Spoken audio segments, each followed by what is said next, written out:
Man, it is great to have you. Thanks for joining us today. Thanks so much for having me, man. I'm excited. Uh, I'm thinking back to how we got connected, and it was right after actually my wife and I got married, and we drove over to Mississippi to see a good friend of mine get married, and there you were, a groomsman in the wedding, and it's years later. Here we are connected. It's amazing to just see how God works and brings our paths together. No doubt about it. Well, man, I remember when you came up to explore partnering with Kings Hill, and we sat down at Milkweed, and you shared your story about adoption, and I about cried right there in the restaurant, just really moved by your heart towards this little girl that you were showing me, and I'm just thinking to myself, this story needs to be shared. So today we're discussing, should adoption be a conversation when we get married, and as we think about family planning, should adoption be included in that conversation with our spouse? So, John, let's dive in. Man, what led you and your wife to consider pursuing adoption? Yeah, so my wife Kristen and I, we've been married now. September will be 7 years. And one of the things we talked about before we even got married is that God had given us both a heart for adoption, a heart for orphans. And for me, I don't know if that began growing up in church. I think back to hearing those stories of, Moses being adopted by Pharaoh's daughter, like those stories and just those little seeds planted in your heart along the way as you grow. I don't know if those are the stories that really began to take root in my heart, but I began to, as a child, just have dreams of being a father. And those dreams of me being a father often included children of other races as my children, Mm, which was always really strange to me, but I never really questioned it. It was just, yeah, one day I'm going to have children and they're going to look different than me. And so I began to share that with my wife. And as I began to share that with my wife, she said, God's given me that same heart. And so just as we began to talk about a family and what our family would look like in the future, we didn't know if fertility was going to be a problem. All we knew was that if God gave us biological children, we were also going to have adopted children. mm.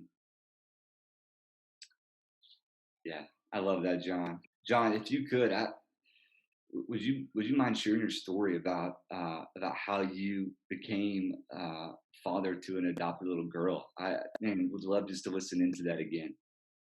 Yeah, absolutely. So I tell people I probably told this story 1,000 times, and I've told Kristen the day I get tired of telling it is the day that something is wrong with me, because it's almost doesn't seem like it's real life sometimes.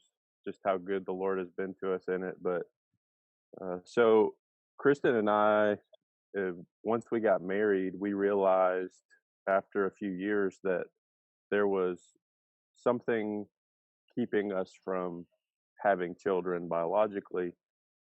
And so we began to talk to doctors and realize that we were both part of the problem. We both had fertility issues. And so then we began to talk about adoption more seriously. And I got kind of in my mind where I felt like, well, the Lord's going to give us biological children and then we can adopt. Because I got it really twisted where I thought, if we adopt now before God gives us biological children, then I'm just kind of circumventing God's plan. I'm kind of going around God's plan for us. And I'm basically doing what Abraham did. I'm going and sleeping with another woman basically to try to have a child because my wife and I can't have one. And that couldn't have been further from the truth. Couldn't have been further from the truth. That was something that I made up in my mind because ultimately, God's plan for our lives looks very different than our own plans, and they're even greater than anything we can ask for or imagine. And it took several years for me to come to the realization that I was delaying obedience Mm. to the call of adoption. And I would encourage anyone anywhere listening that delayed obedience is disobedience every single time. And so if God is calling you to adopt, God is calling you into that place, to delay it with excuse is disobedient. And so God put us on a journey and put people in our path, and we just put our yes on the table. And when we put our yes on the table, we began to just meet person after person after person who would tell us these unbelievable stories of the faithfulness of God. And it was just really powerful. And what we found was there was this culture of adoption within our church family that people had a heart to not only adopt in their families, but to resource others to adopt. Oh, wow. And we just started sharing our story with people and started a blog and began to write about, kind of the journey where we were and just put ourselves out there. And so we presented to 16 birth mothers all over the country after we got our home study and our paperwork together. And 16 times we were told no. Which I 16 would think times many we were, people at that point would say, "All right, God's just closing the door on this." yeah, and it was crazy, and it's hard because I remember there was one case in particular, and thinking back, we were, whew, uh, it was triplet girls that we applied for. 'Cause it was like, because you're like, you look through all these profiles and you're like, well, I don't know. I don't know. I don't know. And we looked at that one and we're like, yeah, why not? Let's just go. And we made it down to the final two.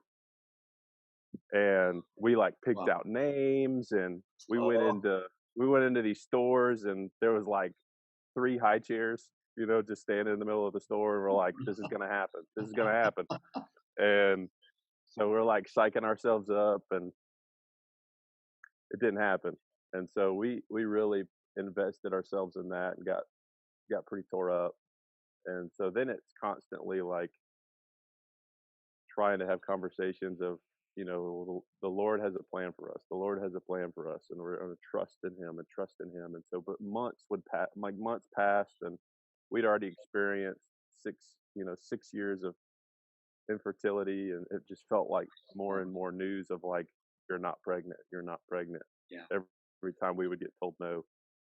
Sometimes it was even that we were too religious.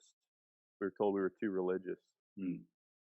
by several families, and so it was just difficult. And we went one Sunday afternoon. We went shopping with my parents, and my mom works at the local hospital. She works in the gift shop, and she got a phone call, and it was a nurse, and said, "Are John and Kristen ready?" We said, "Yeah, like we're ready. Why? What's going on?" And the lady told us, "I can't tell you anything. There's a really sad situation, and just tell them to be ready to answer the phone if someone calls." And so we thought, "Yeah, that's not going to happen." It was June 9th, and about 10 o'clock that night, my mom, we were living with my parents at the time while we were remodeling the house, or that was before we were remodeling the house, and we were living with them. And she comes downstairs and she said, "Hey," she said, "just pray and answer the phone if someone calls." You know how people like screen phone calls, like if I don't know the number, you can leave me Sure. you can leave me Sure. a voicemail. Um, but I'm like, okay, we're just gonna answer if someone calls. And so Monday morning, June 10th, Kristen gets up, she goes to work, and 8 o'clock, I get a phone call. I just got out of the shower, and so I get a phone call, and this lady on the phone, she says, "Hi, is this John?" And I said, yeah. And she said, well, my name's so and so. I had a little girl 2 days ago. I heard your story. Do you want her? And after I picked my jaw up off the floor, um, I said, absolutely. Mm. Can we come meet you? And so I got off the phone with her. I got her name. I got her room number. And then my mind starts racing like, okay, what do I do? What do I do? We don't have a lawyer. I don't know what to do. So I just called Kristen and I said, hey, don't go to work. She said, why not? I said, you need to meet me at the hospital. I said, a lady just called me and asked if we wanted her daughter. So she starts crying. I start crying. I'm like, don't get your hopes up. Of course, by that time, your hopes are already up. So, Yeah. you know, I mean, after 16 times, right? I yeah, mean, you're just looking, yeah. yeah. But it's like, oh my goodness, what is going on? And you're just like adrenaline. Mm. So she meets me at the hospital. On the way to the hospital, I'm calling some people in our church. So thankfully, we had people that we could go to. And so I called a lady named Vicky and I said, Vicky, here's what's going on. I don't know what to do. I mean, I can't just go in this lady's room and come out with a baby. So what do I do? And she's like, you need to get a hold of a lawyer. And so I try calling this lawyer. He's not answering. Of course, he's not answering.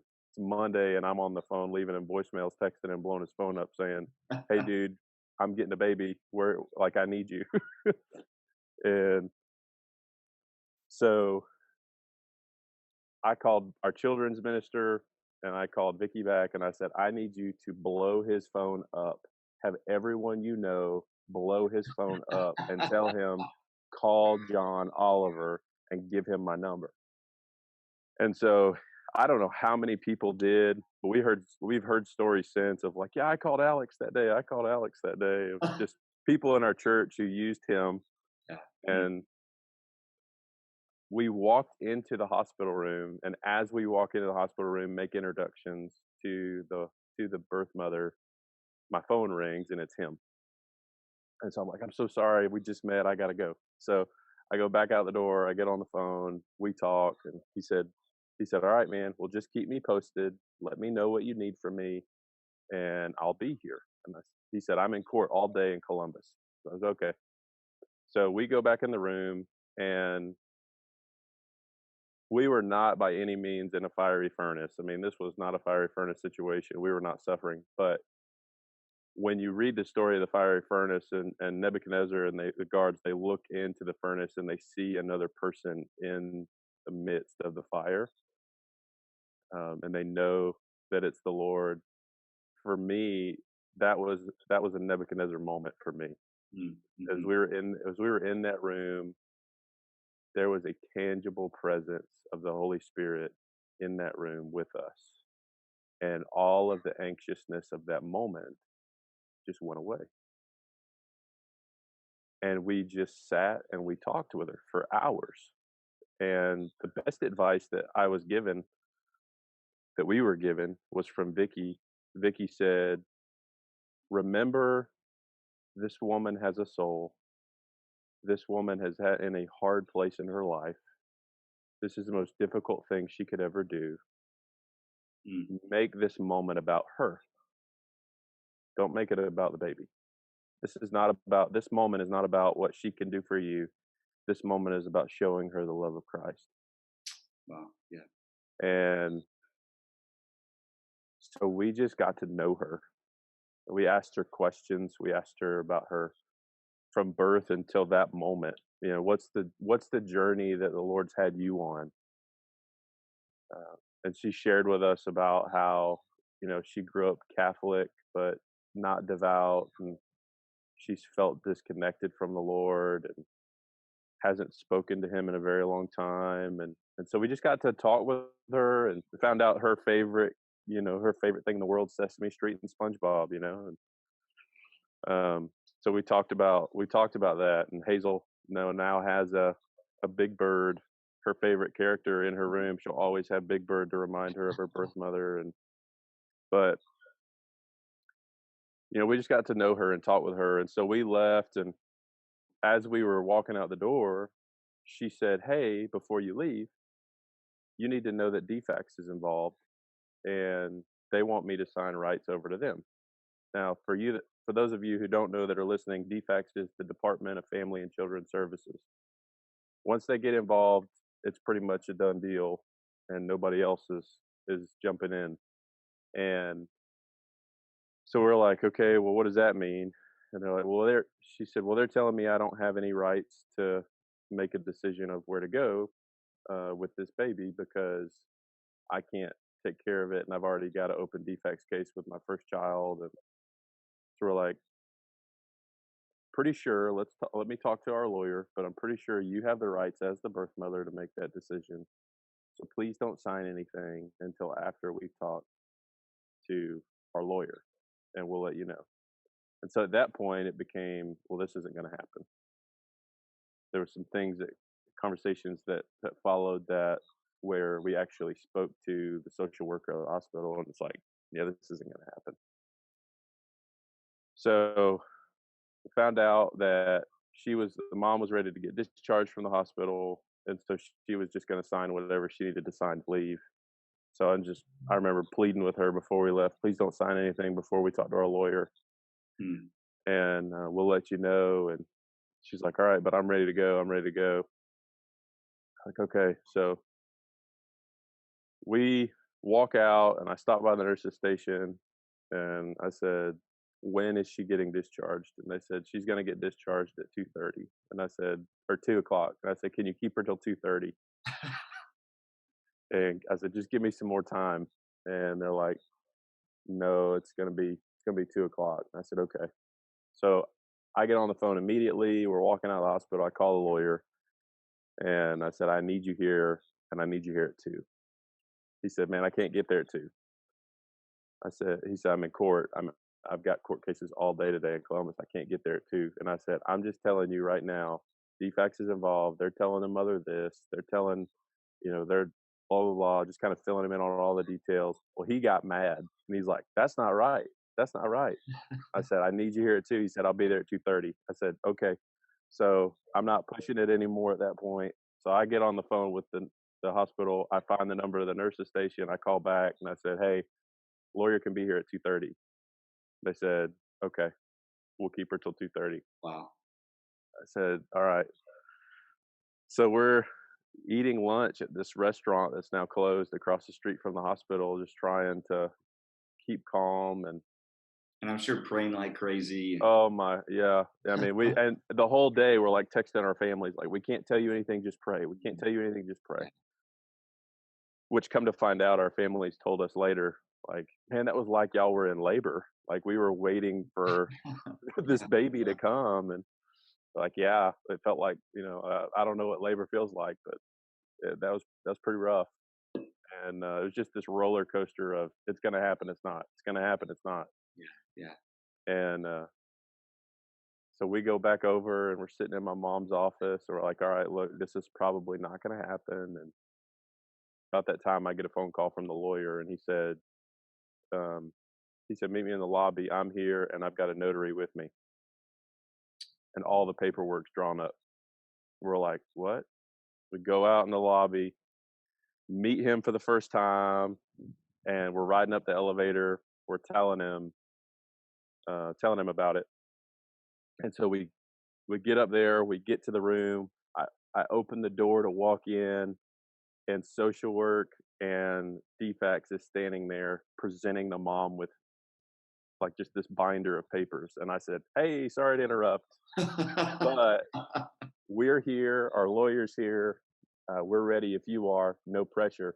And social work comes over and pushes me out of the room and says, you cannot be in here.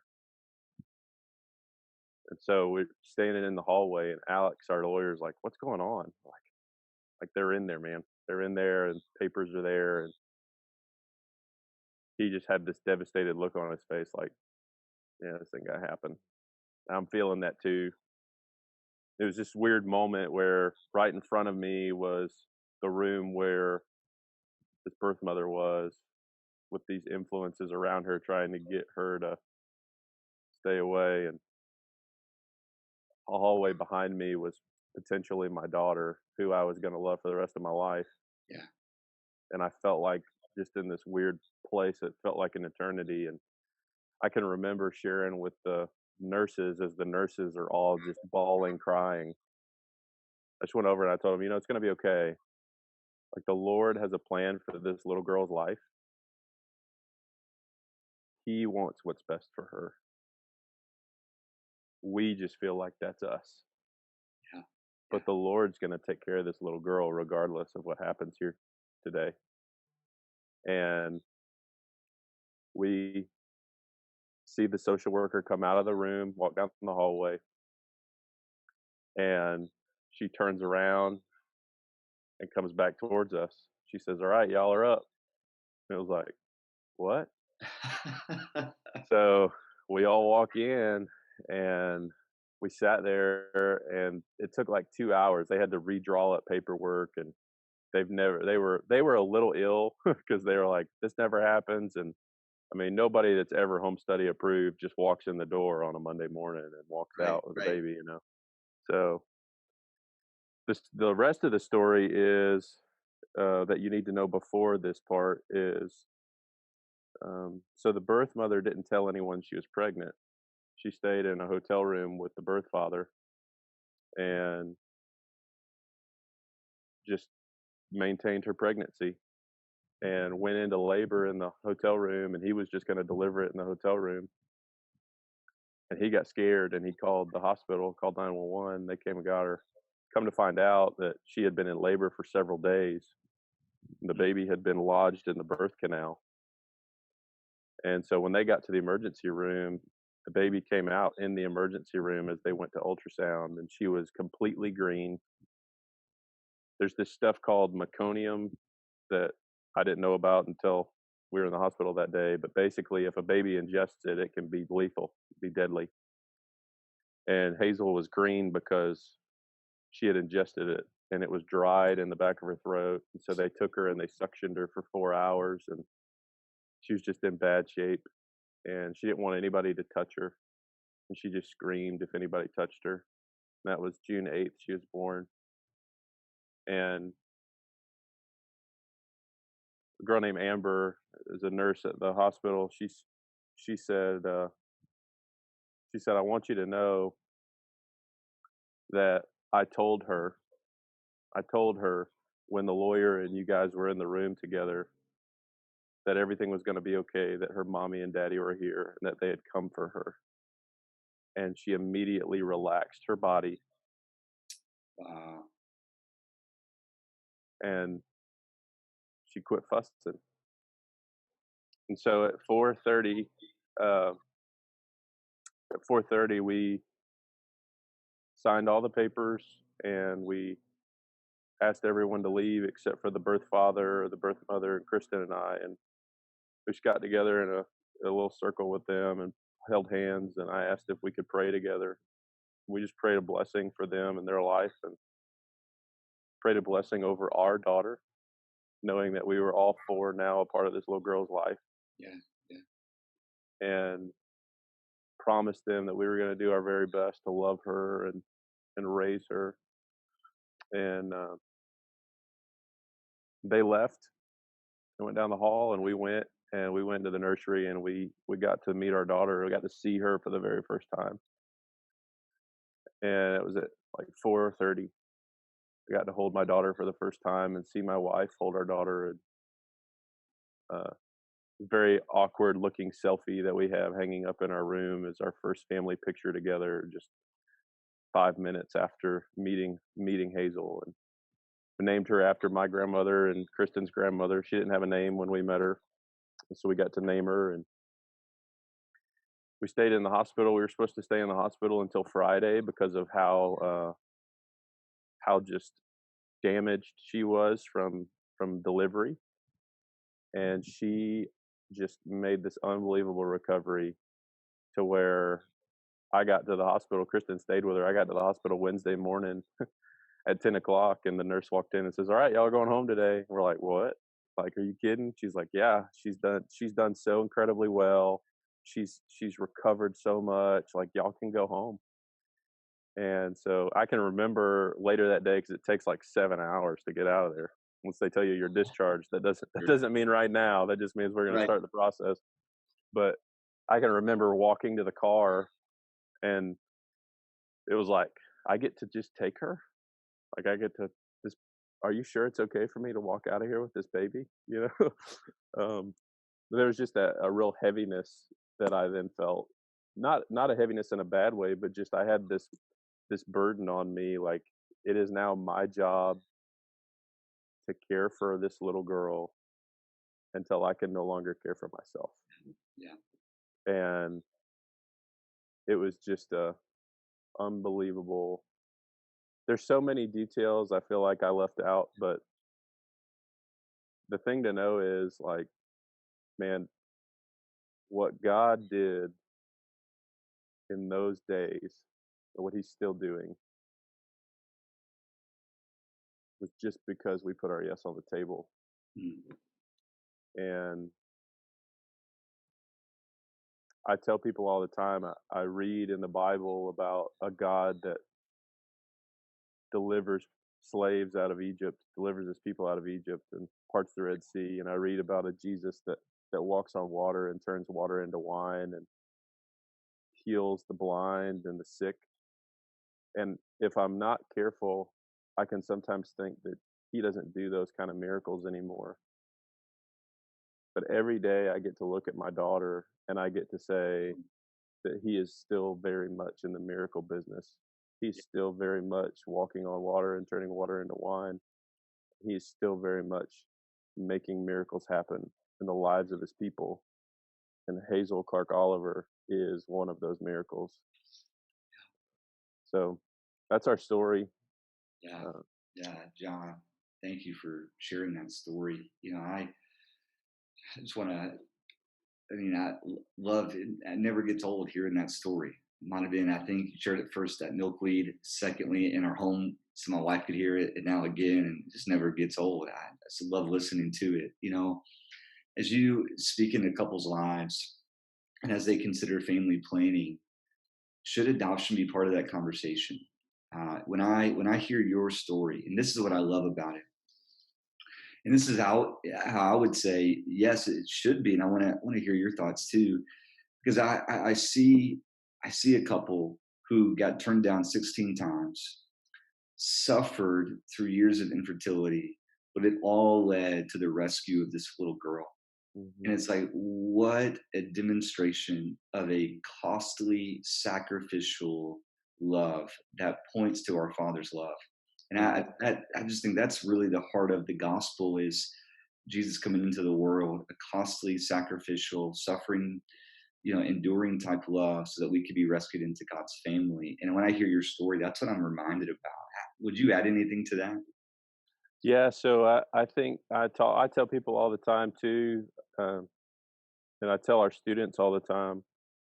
And I think Robbie Gallaty said it first. He's a pastor in Hendersonville, Tennessee, but that the gospel comes to us because it's headed to someone else. Like we receive the gospel because God is entrusting it to us to take it to others. That's right. And all of those years that we were barren and without child was because God knew that on June 8th, Mm. 2019, that a little girl was going to be born. And in order to orchestrate the details of our lives, for us to be the ones to bring the gospel to her, that we were going to have to walk through that. And so the gospel again comes to us because it's headed to someone else. And so we walked through all of those things because God has intended us to be the ones to bring the gospel to Hazel Oliver. And so that's what I would add to it. I think the thing to remember for couples as they're talking through adoption is to know that, number one, is it a biblical mandate to adopt? And I would say that it is not. It is not a biblical mandate to adopt. You're not going to hear me saying that. You're not going to hear me saying that you have to adopt in order to be obedient to the Bible. However, the Bible has many verses, many commands for believers to defend the fatherless. to Mhm. care for the orphan. And I think James 1:27, that pure undefiled religion in the sight of our God and Father is to visit orphans and widows in their distress and to keep oneself unstained from the world. And so there's a manner in which we live according to the gospel, and in doing that, we care for those who cannot care for themselves. And um, so, is it a mandate for you as a married couple to talk about these things? No. Is it a mandate for us to care for those who cannot care for themselves? Absolutely. And so, should we talk about adoption in the in our marriage? I think we absolutely should. And understanding that that doesn't mean that you have to bring children into your home, but you can resource others. You can pray for others. You pray for those who cannot care for themselves amongst, that's the first thing you can do is be a prayer warrior. Yeah. Um, but other than that, walk with people as they adopt, walk with people as they foster. Um, I think those are the conversations that we absolutely have to be having as a married couple. That's right. That's right. And I love the way you put that because, a couple might feel called to adopt and they might not. For us, me and Chelsea, we have two girls. We're expecting a third in October, and we really do want to pursue adoption in our marriage, and we have this vision of wanting our living room to be a microscopic picture of God's throne room, right, where Mm, the nations are gathered, in our living room, and but that's not for everyone. But I think what you're right, saying is, and I just wholeheartedly would just want to underscore that is there's the heart behind whatever the decision is, and the biblical call is to be fighting for justice, caring for the right, vulnerable, and it looks like adoption for your family personally, but it might be resourcing a family that can adopt, and you're still playing a part in the heart, in displaying the heart of the gospel, which is adoption as we're brought into God's family. And I think you said that early on with your church that there was already this culture that was cultivated that a church that had a heart for adoption. So when you were ready, you had people praying, you had a lawyer set, people right. that were texting and just ready to go. And I think that when Hazel was added to your family, they were added to the church family, and Right. everyone actually played a part in that. And so, yeah, I just love what you said there. Adoption might not be a call for a family personally, but it still should be part of our calling collectively as the church to fight for justice, care for the vulnerable, Yeah. love those without a mother or a father. Uh, eh, Ru- eh, oh, If go I ahead. could, if I could add Yeah, there, please, please. Russell Moore says something. Russell Moore is in the ERLC, but Russell Moore says when we adopt, when we encourage a culture of adoption in our churches and in our communities, we're picturing something that's true about God, Yeah, right? So yeah, we, like Jesus, see what our Father is doing, and we do likewise. And so, what our Father is doing, it turns out, is fighting for orphans and making them sons and daughters. yeah. And so that, to me, that is when, yeah, I got goosebumps. But when you think about, when we look at what the Father is doing, and we are a direct representation of Him in the world, He fights for orphans. He fights for those to become sons and daughters of God. And so, for the lost out there in the world, the gospel we're called to take to them, but also for those without a father, for those without a mother, we're called to put them in a family. And um, fighting for orphans, whether that's your family or with another family, we can be on the front lines of that fight. That's good. So good. So good. Well, I hope you enjoyed today's discussion on should adoption be included in conversations with couples in their marriages. For you listening, thanks for joining us at the King's Table. You can find more information and resources from Kings Hill Church at www.kingshillboston.com.